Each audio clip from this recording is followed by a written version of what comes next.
YouTube! I am back from LA from Midnight Society's Founders event, and man, is there a lot to talk about. But first, here's a short clip of everything that we did outside of the Midnight Society's Founders event while we were out in LA.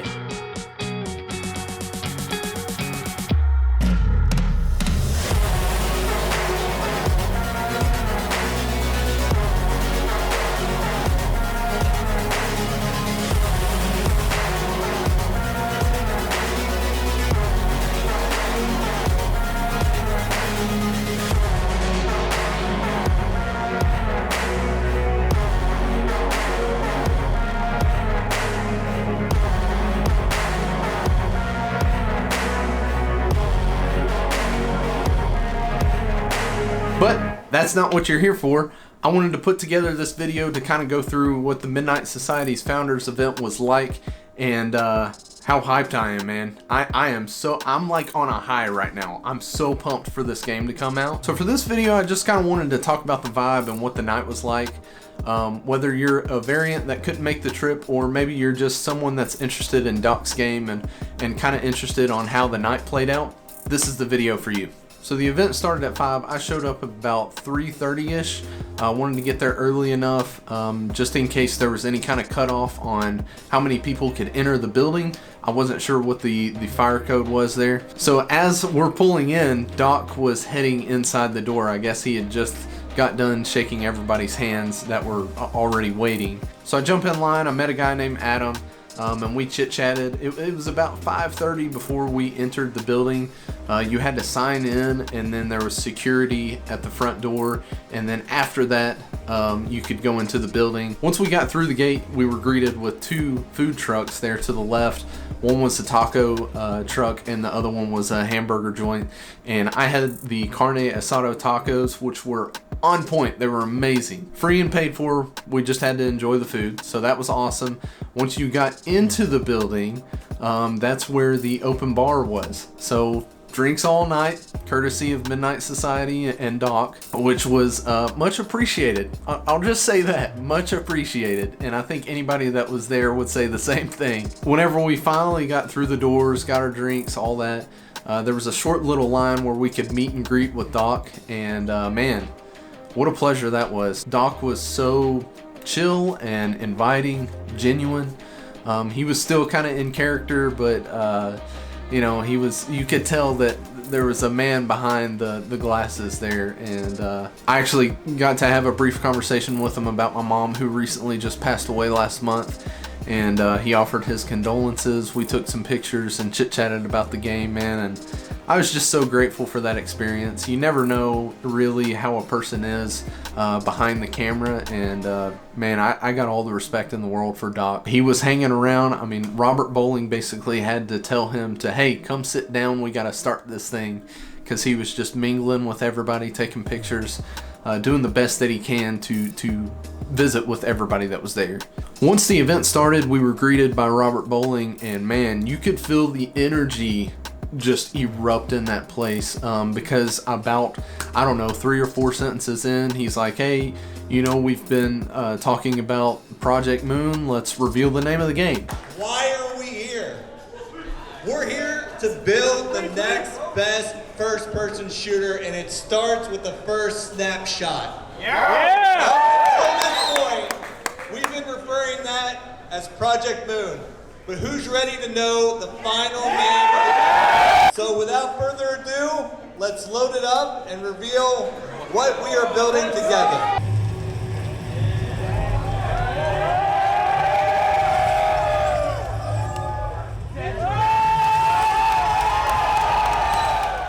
And boom, that's when we first saw that logo, Dead Drop. Man, that place erupted. And then immediately after that video played, Robert said, hey, we've got PlayStations over here, not the consoles, PC PlayStations available for anybody to get their hands on. Go play the game. I'm talking 5 minutes into us, you know, starting this event. He's telling, hey, here's the name of the game. Go play it now. So everybody rushed over there, wanted to see the game, you know, immediately wanted to get their hands on it. Me and Adam, shout out Adam, hung out with them all night. There was just too much going on, too many people over there, so we said, you know what, this is probably a good time to go get our merch. So we went and got our merch, and as you can see, I'm wearing it right now. I don't know if that's on camera or not, but got my Midnight Society Day Zero hoodie on. So we kind of bounced around from grabbing our merch, getting drinks, maybe eating. I think we ate during that time. And what was cool is that the devs, Doc, they were all kind of scattered around, kind of greeting with everybody, talking with everybody. You could go up on stage and ask them questions. So you had people vibing out, watching the gameplay, checking that out. You had people eating outside. You had people at the bar. You had people just relaxing, talking, meeting new people. You also had people playing arcade games that were kind of spread out throughout the area. Man, the vibe and the atmosphere in that place was awesome. Everybody was so just on the same level, you know what I mean? Everybody was excited. Everybody was excited to meet people and you know, ask them where they were from. And you got people coming from all over the US, and I'm sure there were people out of the country that came to visit. I met so many nice, genuine people. A lot of people that were in the variant only Discord. Shout out Cozy, I see you, man. There's a lot of good people in this group and in this community, which is awesome, man. I had such a good time visiting with people during those kind of breaks that we had. So after the break, the devs got on stage and kind of invited us to listen in on kind of just a dev round table talk. And a lot of information came out of this, a lot of really good information. One of the interesting things that they talked about in this dev roundtable is the garage. Now, I'm just gonna play this for you, and man, this is wild. Let me pose a little question. I don't want an answer now. I'm not saying it is or is not related to the garage, right? I just want to know, think about it. Get back to us. Hit us up on Discord or Twitter. We know we're in the player hideout. We know we're going to a tower. How do we get to that tower? What does that process look like? That's what I'd like you guys to think about, mull over, right? How are we getting there? How are we choosing where in that tower we're starting? Joel, that's some interesting questions, huh? So I would just simmer on that, look at your variant guide, soak in that artwork and think, what's the best fucking raddest way we can get from the player hideout to the tower? So after Robert said that, Adam and I were talking back and forth, and it definitely seems like we're not dropping in on this tower, this skyscraper, whatever it is. It definitely seems that we are driving / flying maybe to the tower. He kind of left it open-ended there, and that just got me excited that there's so many different avenues that you can go there. Definitely a cool take on this battle royale extraction shooter hybrid game that we're all witnessing before our eyes being made. After that kind of round table, then we broke again. More people could go eat, you know, watch gameplay, get their hands on the gameplay, grab a drink, mingle, that sort of thing. They did that one more time, and then at the end they had a dev roundtable. And I thought there was one or two questions and answers that's worth playing for you guys. For us, a vertical shooter, especially in this, a vertical extraction shooter, you saw the tower, right? If you've played the build and then you saw the name reveal, you see that daunting tower in the distance. And we're not going to be revealing too much about that, but what you can expect from a vertical shooter is, from a level design perspective, there's a lot of what we call over, under, and around kind of flow, like movement, right? So you can think of there's going to be people above you, there's going to be people circling around, underneath, pathways, all that kind of stuff. And we're taking it very seriously from that viewpoint. And players are going to be traveling up, down, just like you look at the name of the game. Dead Drop, it's got the arrows that are going up and down. Players are going to be traversing and battling both upward and downward. And that to us is something that's really exciting about this game, is that there's not a lot of that in the game industry right now, especially from a level design viewpoint. So for us, a vertical extraction shooter is taking something, when you look at a lot of games that are horizontally built, we're taking that play space and making it vertical. Now there's still going to be a lot of horizontal aspect to it. It's going to be big. It's not going to be, you're not going to be in an elevator shaft. That building is huge. okay? And so there's gonna be a lot of space for you to roam. There's gonna be a lot of people hunting you. You're gonna be the hunter, right?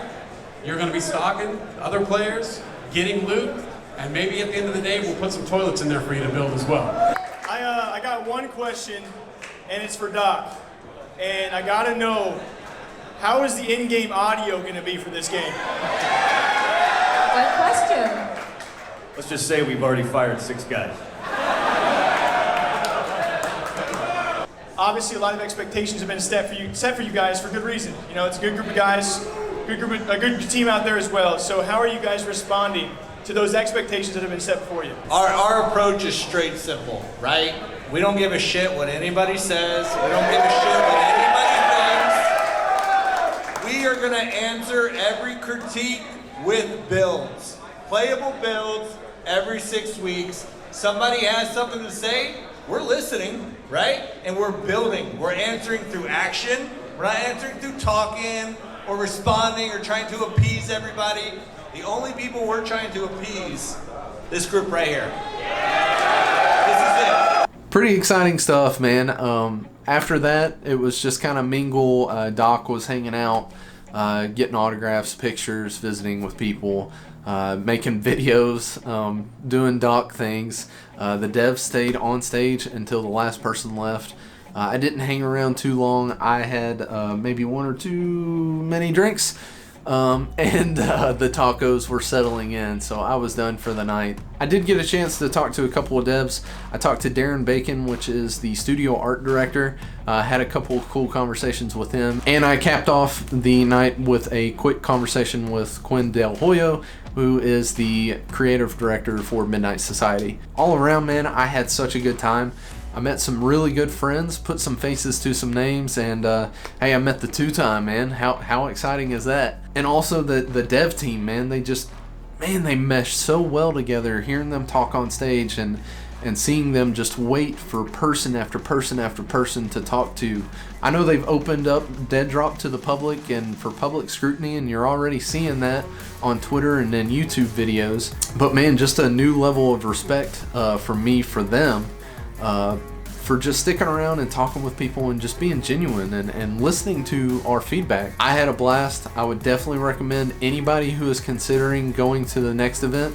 Listen, if you're a variant out there, if you're a founder and you want to go, try to make a way to go. I'd love to make the second one depending on my schedule and what it looks like. And to anybody that was there and said hi to me, or you wanted to say hi and didn't get the chance to, or maybe you didn't know who I was, whatever it was, comment down below or follow me on Twitter at Joker, JOK5RR. Out of the very few that I know already, I love each and every one of you. I can't wait to get into this game together with you guys, to dive into this journey. It's unlike anything we've ever seen in the gaming industry. I'm pumped, man. If you got any specific questions about how the event went or what it was like, just hit me down below, and we'll see you on the next one. Thanks.